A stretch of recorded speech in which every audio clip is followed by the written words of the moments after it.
abakobwa benshi cyangwa buri mukobwa wese aba yumva yakora uko ashoboye rwose akabusigasira uruhu rwe, ari nayo mpamvu bamwe bashobora no gukoresha ibintu bibwira ko biri bubagirire neza, biri butume barushaho kugira uruhu rwiza ndetse bakarushaho kuba beza, ariko ugasanga bigize ingaruka zikomeye.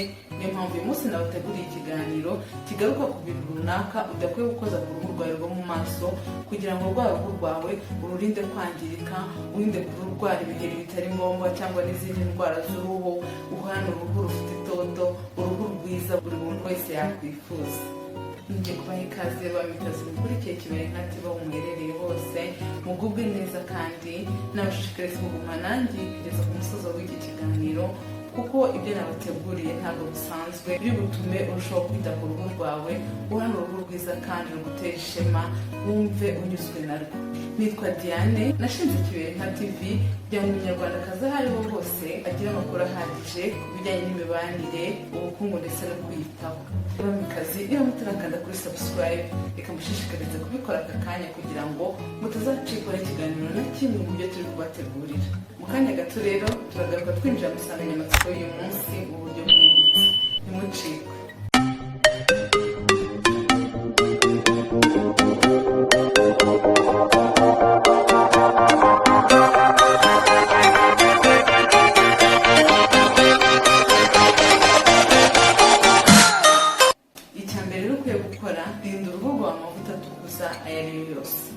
Kuri abantu benshi bakunze gukoresha amavuta bavuga ngo barashaka ko uruhu rwabo rucya, bamwe bakavuga ati ndashaka kuba akayoyamo gake, abandi bakumva barashaka no kumera nk'abazungu, ariko mu by'ukuri ntabwo ibi ngibi byose ari ngombwa. Buri muntu wese Imana yamuremye ari mwiza, bigenera uruhu rumukwiriye. Ayo mavuta mu by'ukuri yangiza uruhu ku buryo bukomeye, zimwe mu ngaruka zayo zikaba ari ingaruka z'igihe kirekire cyangwa z'iteka, kuko ushobora no kuba warwara uburwayi budakira. Amakuru dukesha urubuga dominate.org avuga yuko bimwe mu binyabutabire by'ingenzi bishyirwa mu mavuta ahindura ibara ry'uruhu ari ibi bikurikira. Icya mbere hari ikinyabutabire cyitwa hydroquinone, aricyo abantu benshi bazi cyane. N'ikindi kinyabutabire ni ikinyabutabire cyitwa mercure. Ikindi twavuga thiamine, ikindi twavuga tropical corticosteroid, ikindi twavuga ni botanicals. Biboneka mu mavuta menshi dusanga ku isoko ryo mu Rwanda. Nubwo aya mavuta atari meza, ariko usanga abantu benshi ariyo bihatira kugura, kuko iyo hatarimo akantu ngo lightening cream, lightening lotion, ntabwo benshi bitabira kuyagura, kandi ntabwo baba biteze ingaruka ashobora kubagira ku buzima bwabo. Gusa mu gihugu cyacu rero, nubwo mbabwiye ko hari agaragara ku isoko, hari ayandi akorwa mu buryo bwa rwihishwa, akorwa mu buryo bwo kuvanga ibinyabutabire nababwiye, bikagenda bivangwavangwa kugira ngo hakorwe amavuta akora mu buryo bwihuse. Ni ukuvuga ngo umuntu wayisize ashobora gutukura mu minsi 2 mu cyumweru. Ni ukuvuga ngo ni umuntu ushaka gutukura mu buryo bwihuse kandi agatukura cyane, ariko n'ingaruka zayo usanga ari ingaruka z'igihe kirekire, kandi ugasanga n'ingaruka nazo ziza mu buryo bwihuse. Hari nk'abantu tujya duhura ugasanga ni umuntu urabona koko n'inzobe, ariko ugasanga hano ku matama ye hafite amabara, usanga hari nk'ibara ry'icyatsi, ugasanga cyangwa mu matama ye haratemberamo amaraso, ugasanga ni wa muntu umuganirije akakubwira ati izuba iyo rinkozeho mba numva ndi kubabuka. Ni ibintu koko biba biteye ubwoba, ariko ugasanga ntabwo abagore cyangwa abakobwa bashaka kuyareka, ugameza kwiyangiriza uruhu mu gihe bitari ngombwa. Usibye indwara ya kanseri ishobora guterwa n'aya mavuta ya mukorogo n'ayandi yose atukuza, abahanga mu bijyanye n'ubuvuzi bw'uruhu bavuga yuko izindi ngaruka zavamo ari ukurwara indwara ya diyabeti, cyangwa indwara y'isukari, indwara yo kurwara umuvuduko w'amaraso ukabije, indwara y'ubuhumyi, ndetse n'indwara yo kutihanganira ubushyuhe.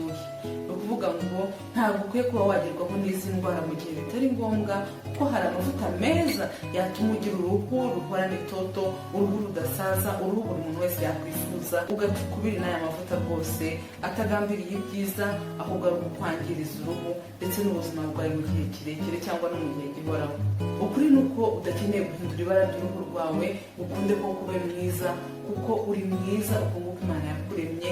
Ahubwo icyo wakora ni ugufata uruhu rwawe neza, ukarwitaho, ukarukarabya n'ibintu bya karemano bitarimo ibintu byangiza, warangiza ukarusigaho amavuta meza yagenewe mu maso, ukareba ukuntu uruhu rwawe rudabagirana. Niba koko waratangiye no kwisiga amavuta yangiza uruhu, wihagarika aka kanya utangire ujye ku isoko ushaka amavuta ya natirere mu buryo bushoboka. Icya kabiri ukwiye kurinda uruhu rwawe ntukarusige indimu. Abantu benshi cyane cyane abarwaye ibiheri cyangwa bafite amabara batewe n'ibyo biheri bakunze gukoresha izi ndimu, kuko bumva yuko izi ndimu zifite vitamine C. Iyi vitamine bakaba bumva yuko yagira uruhare mu gukuraho ya mabara batewe n'ibiheri cyangwa n'ibyo biheri bikagenda. Ariko mu by'ukuri izi ndimu ntabwo ari nziza. Yego koko zifitemo iyo vitamine C, ariko iyo vitamine bagakwiye kuyiryaho kugira ngo uyishyire ku ruhu rwawe, kuko abahanga bavuga yuko nubwo izi ndimu zifitemo vitamine C ariko zifitemo na acide. Iyi acide rero ntabwo ari nziza ku ruhu rw'umuntu. Usanga uruhu rwawe iyo rugeze ku zuba, rya zuba rirwangiza, kuko ntabwo iyi acide rwose yagenewe kugera ku ruhu rw'umuntu. Ntuzishyire mu kaga ko kuba uruhu rwawe rwashya ngo ni uko ushaka kwivura, kuko hari amavuta meza ushobora kugenda muganga akakurangira yakuraho izo nkovu mu buryo butangije uruhu rwawe. Ikindi kintu rero udakwiye gushyira ku ruhu rwawe rwo mu maso ni amavuta ya kokonati. Amavuta ya kokonati ni amavuta meza, abantu rwose bakunze kuyisiga, bakayasiga ku mubiri wabo, ugasanga umuntu afite uruhu rukanyaraye, mbese ushobora kuba ufite nk'intoki zikomeye cyane, ibirenge bikomeye cyane, ndetse n'urundi ruhu ubona rudahehereye neza, ukisiga amavuta ukabona uruhu rwawe koko rutangiye kunyerera, ubaye neza. Ikindi kandi aya mavuta bayakoresha no mu musatsi, ubona amavuta meza. Ariko ku kijyanye no mu maso ho nagushishikariza kutayisiga, cyane cyane wowe ufite uruhu rw'amavuta. Urubuga cosmopolitanian.com ruvuga yuko ibi binure bigize aya mavuta ya kokonati ushobora gutuma utwenge tugize uruhu rwo mu maso tuziba, dushesha ibiheri bitari ngombwa, uruhu rwawe rukaba rurangiritse, ugiye nanone gufata urundi rugendo rwo kwivura ibiheri. Bivuga ngo rero aya mavuta ya kokonati yakoresha ku wundi mubiri wawe, ariko mu maso uhashakira ayandi mavuta yabugenewe. Ku isoko rwose hari amavuta menshi kandi meza wasiga mu maso yawe, uruhu rwawe rukaba rwiza. Ikintu cya kane rero ugomba kurinda uruhu rwawe, rinda uruhu rwawe rwoza amazi ashyushye. Mu by'ukuri amazi ashyushye, yaba ufite uruhu rukanyaraye, waba ufite uruhu rw'amavuta, ntabwo aya mazi ashyushye ari ngombwa.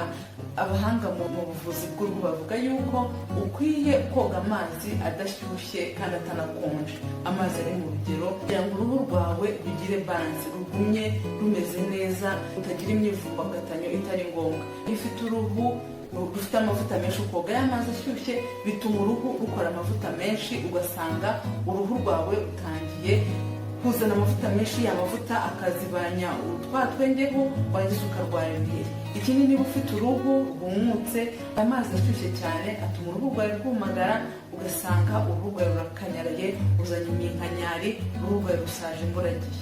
Impamvu ukwiye guhitamo koga y'amazi y'akazuyazi, y'amazi adakonje kandi ntashyuhe, y'amazi woga uruhu rwawe rwose rukaruharana itoto. Ikintu cya gatanu rero udakwiye gusiga uruhu rwawe rwo mu maso ni amavuta bita body lotion, amavuta yagenewe gusiga ibindi bice byo mu mubiri ukuyemo mu maso. Ni ukuvuga ngo rero aya mavuta aba yakorewe ibi bice bindi, kubera ko ibi bice ntabwo byorohera cyane nko mu maso. Aba yakozwe hakoreshejwe ibinure byinshi kugira ngo rwa ruhu rw'ahandi rudahereye cyane nk'urwo mu maso narwo rugende rworoha. Uyasize mu maso bishobora kugutera ibiheri bitari ngombwa, kuko aya mavuta azaza yipakire mu maso, agende aziba twatwengeho uruhu rwawe rugomba guhumekeramo. Ikintu cya gatandatu rero udakwiye gusiga uruhu rwawe rwo mu maso ni vinegere. Vinegere rwose ntuzigere uyikoza ku ruhu rwo mu maso hawe. Vinegere ikunze gukoreshwa cyane niyo mu bwoko bwa apple cider. Iyi vinegere rero abantu bavuga yuko ituma uruhu rwawe rworohera cyane, rwabubona wanyerera ukagwa. Ariko iyi vinegere nubwo koko ishobora gukora muri ubwo buryo bwa tona, uko kunyereza uruhu rwawe rwose birakoreka, ariko ntabwo ari nziza. Wakoresha andi mavuta, amavuta yakorewe muri laboratwari. Amakuru dukesha Today.com avuga yuko ntabwo vinegere ari nziza, kuko ya vinegere yawe nuyikoresha ikamara igihe, y'amazi agenda yiyevapora, hagasigara aside, noneho ikaba ifite imbaraga nyinshi cyane. Wayikoza ku ruhu rwawe utabizi, bimaze igihe uzi ngo urimo gukorera ibintu byiza, ugasanga uruhu rwawe irarwangije, irarutwitse. Rero nakugira inama y'uko wakoresha iyo tonic acid wabona muri toner. Toner ni amavuta nyine yakorewe muri laboratwari afitemo iyo tonic acid ituma uruhu rwawe koko runyerera nk'uko ubyifuza. Ikintu cya gatandatu rero udakwiye gukoza ku ruhu rwawe, nyamuneka ndakwinginze ntuzengere gukoresha inkari ku ruhu rwawe. Urumva rwose bitangaje, ariko inkari abantu benshi bakunze kuvuga yuko inkari rwose zigira uruhare mu gutuma uruhu rwawe rucya. Niba urwaye ibiheri ngo bigahita bicya kubera ubutabire bugize inkari bwitwa uric acid. Ubu butabire rero ngo bugira uruhare narwo gukora nka tona, bugatuma uruhu rwawe ruhehera. Abavuzi b'uruhu bagira inama y'uko wakoresha amavuta yakorewe muri laboratwari afitemo cya kinyabutabire cya uric, warangiza ukagira uruhu ruherereye kandi ukoresheje ibintu uzi ko byizewe. Inkari rwose zagenewe kujya muri toilette. Gufata rero izo nkari ukazishyira mu maso hawe rwose ni ibintu bidakwiriye, ni ibintu rwose biteye ishozi. Koresha ubundi buryo bw'ibintu byakozwe neza muri laboratwari, ubone ya uric acid na urea, utariwe ushyira umwanda wawe w'inkari mu maso hawe. Mu gusoza rero, reka tubibutse ingingo twaganiriyeho uyu munsi kugira ngo utazibagirwa. Ndabazirikana, ndanifuza ko ibintu twaganiriye muhora mubyibuka. Rero ikintu cya mbere nababwiye no ugomba kurinda uruhu rwawe. Rinda uruhu rwawe uko ushoboye amavuta atukuza. Ikintu cya kabiri rero, ntuzigere ukoresha umutobe w'indimu ku ruhu rwawe. Ikintu cya gatatu, rinda uruhu rwawe coconut, uruhu rwawe rwo mu maso coconut oil. Kandi ugomba kurinda uruhu rwawe body lotion. Ukoresha amavuta yo mu maso yabugenewe ukaraboneka ku isoko. Ikintu cya gatanu rero ugomba kwirinda, ugomba kwirinda gukoresha vinegere ku ruhu rwawe. Ikintu cya gatandatu ugomba kwirinda gukoresha inkari ku ruhu rwawe.